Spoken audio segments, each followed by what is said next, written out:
پاکستان کے سیاسی موسم اور پارلیمانی نظام میں جب تک اسٹیبلشمنٹ کسی دھرنے جلسے جلوس لانگ مارچ میں ساتھ نہ دے تو یہ بڑی مشکل ہے کہ وہ نتیجہ خیز ہو۔ اسٹیبلشمنٹ واقعتاً اگر نیوٹرل ہو تو پھر دھرنا دینے والے یا احتجاج کرنے والوں کے ہاتھوں میں کم ہی کوئی چیز آتی ہے۔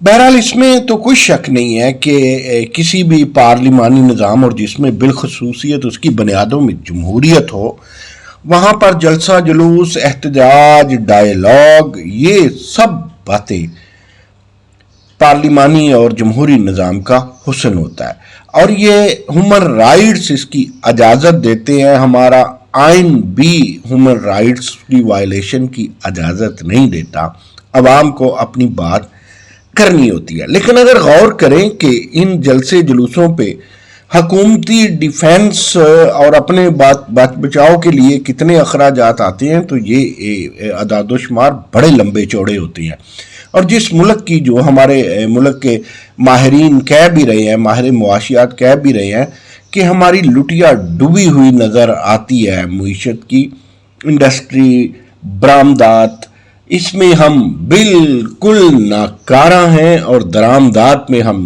دھڑا دھڑ اس چیز کو تقویت بخش رہے ہیں جو ہماری معیشت کے سراسر خلاف ہے۔ کہا یہ جاتا ہے کہ عموماً جلسے جلوسوں میں 10% کے قریب ہی لوگ مشنری ہوتے ہیں، اور اس میں 10% لوگ ایسے ہوتے ہیں جو کسی نہ کسی فوری لالچ یا فائنینشیل ایڈ کی صورت میں آتے ہیں۔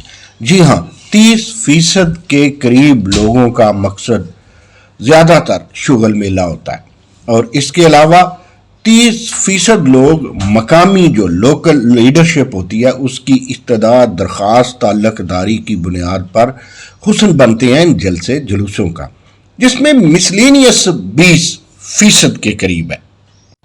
ابھی معلوم تو نہیں ہے کہ یہ لانگ مارچ ہے یا دھرنا ہے، یا کتنے دن عمران خان اور ان کی تحریک انصاف وہاں سٹے کرتے ہیں اسلام آباد میں، کہاں انہیں جگہ ملتی ہے، کتنے لوگوں کو روکا جا سکتا ہے، کتنے لوگوں کو پہنچیں گے، اس کے متعلق آج قبل از وقت ہے کچھ کہنا۔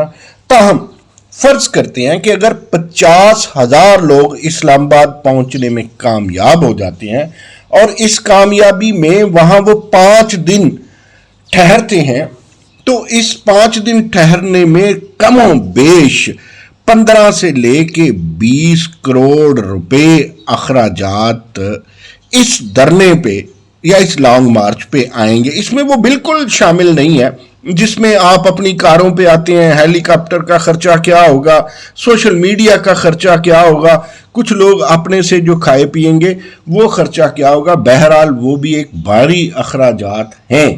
لیکن اب جب آپ جنریٹرز کی طرف ہی دیکھتے ہیں، خالی جنریٹر کی طرف دیکھتے ہیں، تو ایک جنریٹر کا 24 گھنٹوں میں کم از کم 15,000 سے لے کے 20,000 روپیہ پر ڈے فی جنریٹر پہ اخراجات اٹھیں گے۔ اس کے علاوہ اگر آپ دیکھیں تو جو ڈی جے ہے، جو ساؤنڈ سسٹم ہے، اس پہ ڈیلی 1.5 سے 1.25 کروڑ، یعنی ڈی جے پہ 1.5 سے 1.25 کروڑ روپیہ خرچ آئے گا اگر 5 دن آپ اسلام آباد میں رہتے ہیں۔ اس صورت میں میں نے عرض کی کہ، اور بہت سارے ذرائع بھی کہہ رہے ہیں، ایون بی بی سی کا بھی اعداد و شمار اس سے ہی ملتے جلتے ہیں، تو یہ تقریباً 15 سے 20 کروڑ آئے گا۔ اس میں میں پھر وہ کہوں جو حکومتی اخراجات اپنے ڈیفینس میں اٹھیں گے، جو موومنٹ ہوگی ایجنسیوں کی، جو موومنٹ ہوگی پولیس کی، جو موومنٹ ہوگی دوسری فورسز کی، اس کے حکومتی اخراجات ایک طرف ہیں۔ اب اس ساری صورتحال میں ہم کیا چاہتے ہیں؟ دیکھیں، پی ٹی آئی تو یہ چاہتی ہے کہ جناب فوری فی الفور الیکشن ہو جائے، اور پی ٹی آئی یہ چاہتی ہے کہ ہمارا شور شرابہ دیکھ کے کوئی یہ نہ پوچھے کہ آپ 4.25 سال میں اس قدر ناکام کیوں ہوئے تھے۔ پی ٹی آئی نے اپنی ناکامی چھپانے کے لیے اور اپنا بیانیہ بیچنے کے لیے جو بڑا خوبصورت اور دلکش نعرہ دیا وہ اینٹی امریکہ ہے، امریکہ مرد آباد۔ کی جو بات ہے وہ لوگوں کو اپیل کر رہی ہے. لیکن میں ایک عرض کروں کہ ہمارے ہاں یہ سمجھا جاتا ہے شاید کسی نے پہلی دفعہ امریکہ مرد آباد کا نعرہ لگایا، جبکہ ہم نے اپنے طالب علمی کے زمانے میں اس وجہ سے جیلوں کی صحبتیں بھی صحیح ہیں. امریکہ مرد آباد کی بڑی ریلیاں جماعت اسلامی اور اس کے علاوہ دیگر جماعتوں سیاسی جماعتوں کا کبھی حسن ہوا کرتا تھا. رہی بات ریاست مدینہ کی، تو آج کا نوجوان یہ سمجھتا ہے کہ ریاست مدینہ کا نام تو صرف عمران خان نے لیا ہے. نہیں، ماضی میں بھٹو کے خلاف 9 ستارے قومی اتحاد اسلامی نظام مصطفیٰ کے لیے سرگردہ رہے، قربانیاں ہوئیں. لوگ سمجھتے ہیں کہ بالخصوص نوجوان سمجھتے ہیں کہ عمران خان وہ واحد لیڈر ابھر کے آیا جس کے لیے لوگ جانے دینے کے پیسہ لگانے کے لیے تیار ہیں. ایسی بات نہیں ہے. اس وقت تو سوشل میڈیا کا دور اور ایڈوانٹیج بھی نہیں تھا جب بھٹو کے لیے لوگ اپنے آپ کو آگ لگا لیا کرتے تھے. ایک اور بڑی خوش فہمی اور غلط فہمی ہے آج کے لوگوں کو، اور وہ تاریخ کو مسخ دیتے ہیں کہ لو جی صرف عمران خان ہی پاکستان کا واحد لیڈر ہے جس کے خلاف اتنے لوگ برسر پیکار ہیں. جی نہیں، بھٹو کے خلاف ساری جماعتیں، بے نظیر کے خلاف ساری جماعتیں، اور ایک وقت ایسا تھا کہ نواز شریف کے خلاف بھی بڑے لمبے چوڑے اتحاد بنتے رہے ہیں. یہ سیاسی اتحاد آج کا نہیں، یہ ماضی کا ہے. جی کرپشن کی بات، ہاں تو کرپشن کے الزامات بے نظیر نے نواز شریف پر، نواز شریف نے بے نظیر پر، آصف علی زرداری پر، یہ پہلے بھی لگتے رہے ہیں. ایک اور بڑی غلط فہمی ہے جی پرانے پاکستان میں کچھ نہیں ہوا تھا. ارے کیوں نہیں ہوا تھا؟ یہ پرانا پاکستان میں تحریک پاکستان، پھر اس کے بعد استحکام پاکستان، پھر آپ دیکھیے کہ عالمی سطح پر ہم جوہری توانائی پاکستان بنے، اور یہ چین ریاکشن ساری حکومتوں کے تھے. کشمیر کے چیلنجز رہے، بارڈروں پہ اور بالخصوص ہمارے ہمسایہ ملک کے ساتھ ہمیشہ کی دشمنی رہی، کبھی 65، کبھی 71، کبھی کارگل محاذ، اور اس کے علاوہ افغانستان میں ہونے والی جنگ.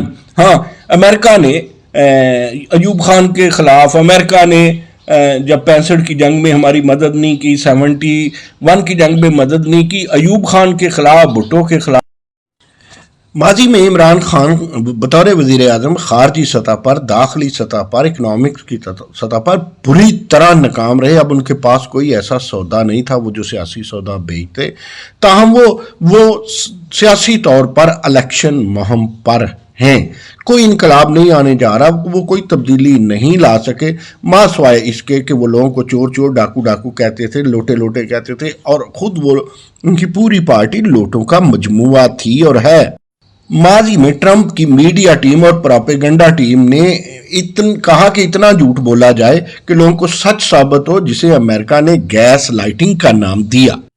4.25 سال کچھ نہ کر پانے والوں نے پچھلے 70 سال میں جتنا قرضہ لیا اس سے زیادہ قرضہ لے لیا، اور اب 4 دن میں کہتے ہیں کہ موجودہ حکومت ناکام ہو گئی ہے. یہ قول و فعل کا تضاد ہی ہے جو ہماری قوم کو کچھ نہیں دیتا، لیکن یہ سب کچھ پیام اور آنکھوں میں شمع ضرور فروزہ کرتا ہے امید کی، لیکن بعد میں ہمیشہ خواب ریزہ ہو جاتے ہیں اس عوام کے. عوام کبھی بھی طاقت کا سرچشمہ نہیں رہے، سرمایہ دار اور جگیردار ہی طاقت کا سرچشمہ